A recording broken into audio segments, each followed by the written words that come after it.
Para los políticos y sus partidos, los últimos meses fueron de intensas negociaciones y de grandes consensos, pues se aprobaron 11 reformas estructurales. Entre ellas, una muy importante que deberá pasar la prueba de fuego el próximo mes, la reforma política electoral. Y es que el próximo 7 de octubre arranca de manera formal el proceso electoral del 2015. 300 diputados federales. De 17 estados se elegirán 9 gobernadores, 661 diputados locales y 1,015 ayuntamientos. Esta es la fotografía que nos brindan los partidos al día de hoy. El PAN buscará mantenerse como segunda fuerza en San Lázaro e ir ganando mayor presencia en los estados donde aún no gobierna, algo que se ve difícil tras los escándalos en los que han estado envueltos algunos de sus miembros. El PRI, está claro, buscará mantener la mayoría en el Congreso y ganar terreno en la capital y dentro de la Asamblea Legislativa. El PRD, con su presidente recién electo, tendrá que luchar contra sus propios demonios y tribus y mantenerse en su bastión más importante, la Ciudad de México. Y es que Morena podría quitarle gran parte de su electorado. Los próximos días se pondrán sabrosos. Saldrán alianzas impensables. Tal vez más videoescándalos y descalificaciones entre los mismos candidatos. Quédese conmigo esta noche, el programa va a estar muy bueno. Esto es Frente a Frente, periodismo con responsabilidad. Comenzamos.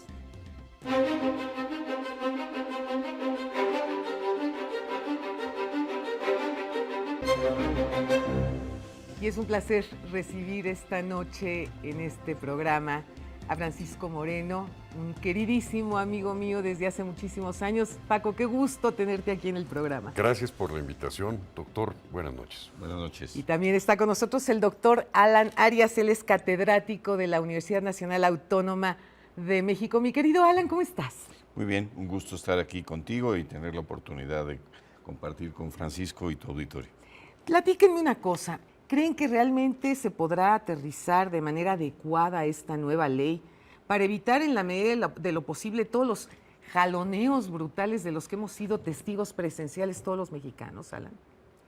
Bueno, estrenamos ley y estrenamos organismo electoral. Exacto. El cambio del IFE al INE, con una sobrecarga desde mi punto de vista de atribuciones, muchas de ellas de carácter prácticamente discrecional. Sí.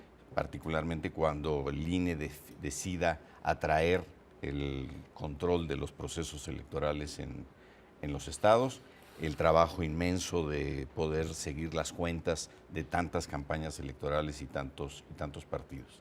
De todas maneras, el viejo IFE y el INE hereda eso. Yo creo que tiene mucha capacidad técnica y normalmente los problemas electorales no han venido de una falla organizativa. Eso es. Los problemas han venido por una alta competencia que deviene en conflictividad, porque mucha del juego político se da en términos de oposiciones semileales.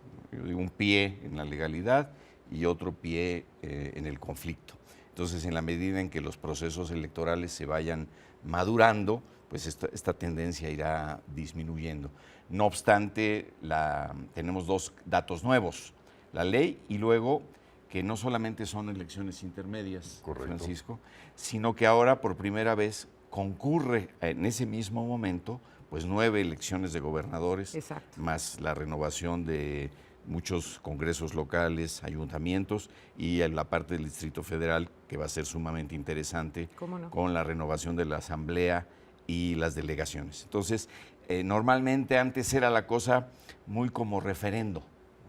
A mitad de término se juzgaba al presidente en sus resultados de los 3 primeros años.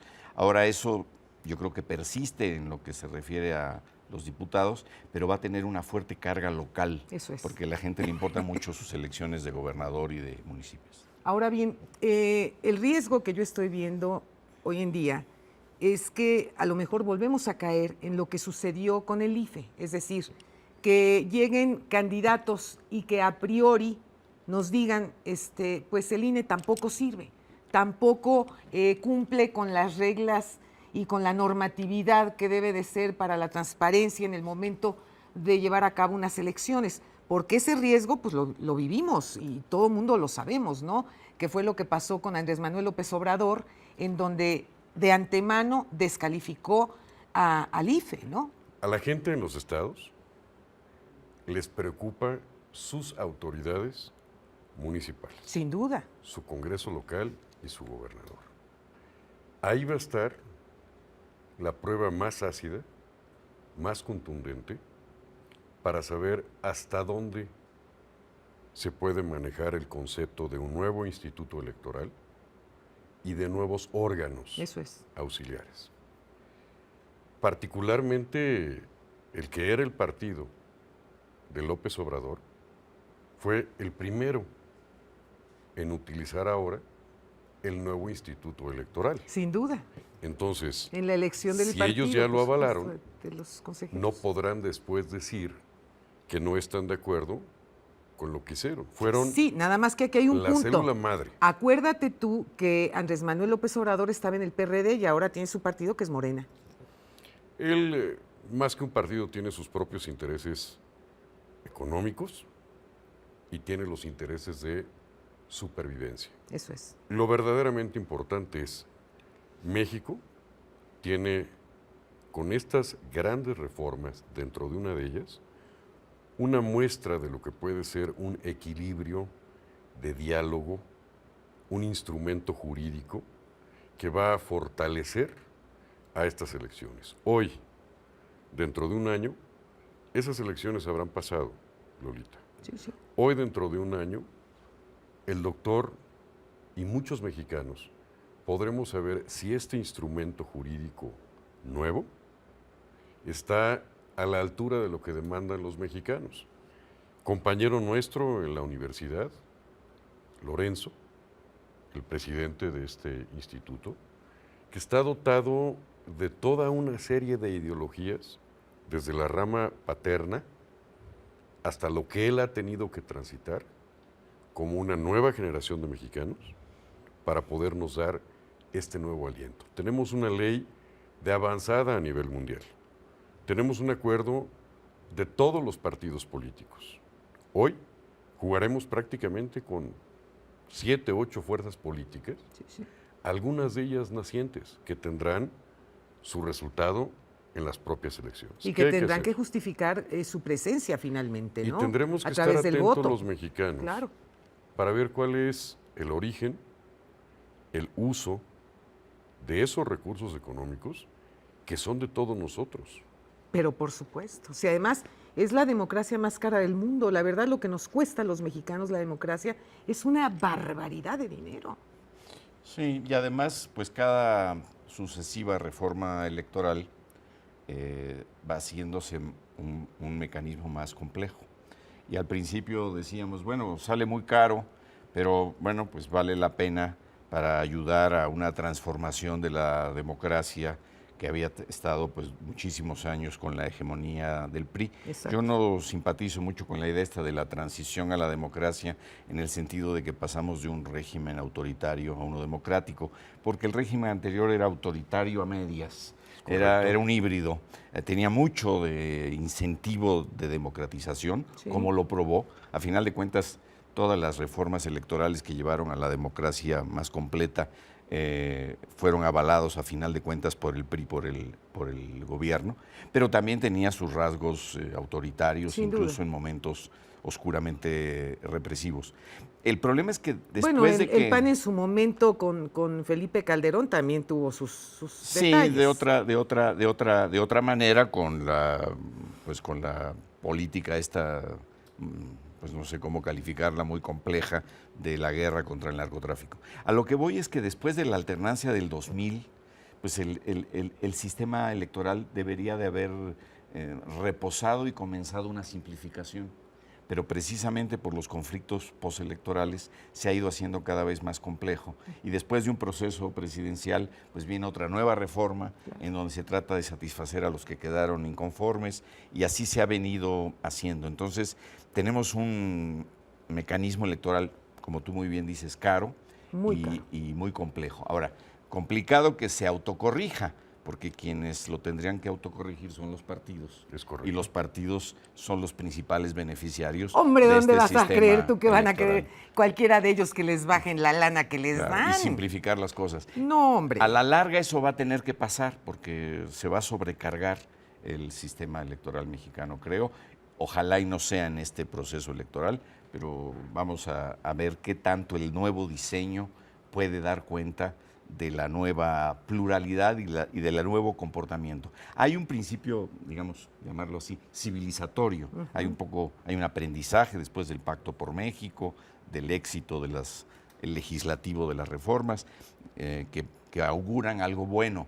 Sin embargo, ahí está Andrés Manuel, que ya tiene un partido y que pues va, digamos, no se duda que alcance la cuota necesaria para obtener registro, y que él seguirá, como históricamente ha sido, haciendo oposición desleal.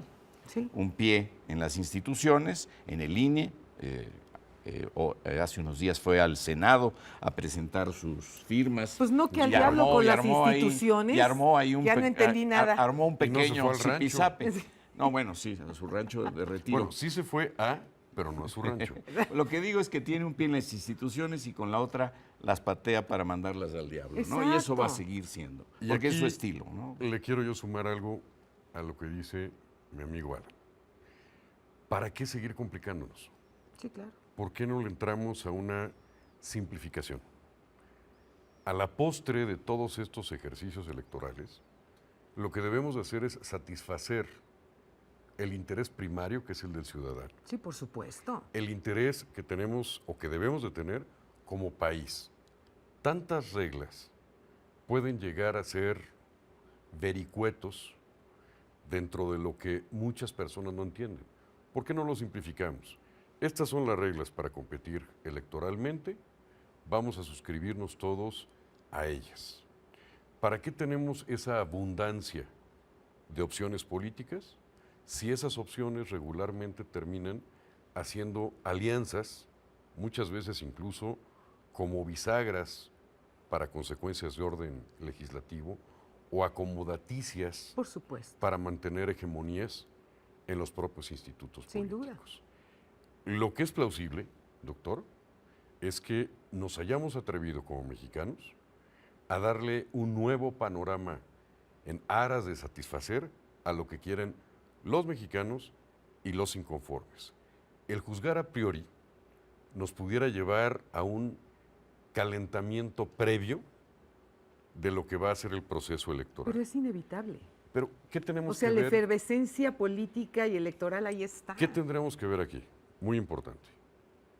Origen y destino de recursos. Sí, claro.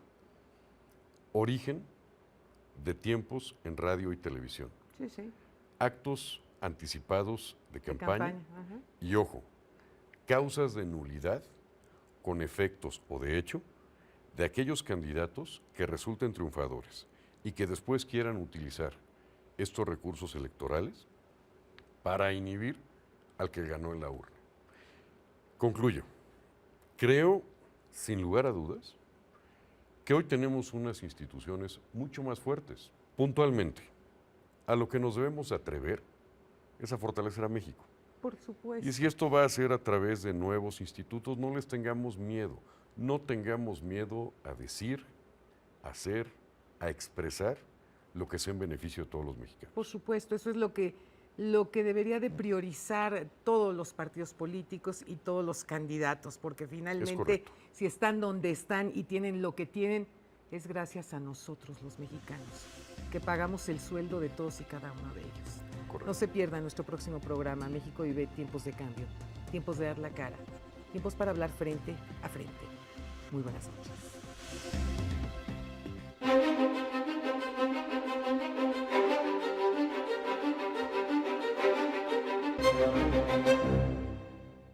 El gobierno federal elabora un proyecto para modificar la ley de archivos. A muchos puede parecerles de poca trascendencia, pero tocará un aspecto sensible para todos los mexicanos. La reforma es parte de las iniciativas para combatir la corrupción y en ella se apoyará la prometida Comisión Nacional Anticorrupción.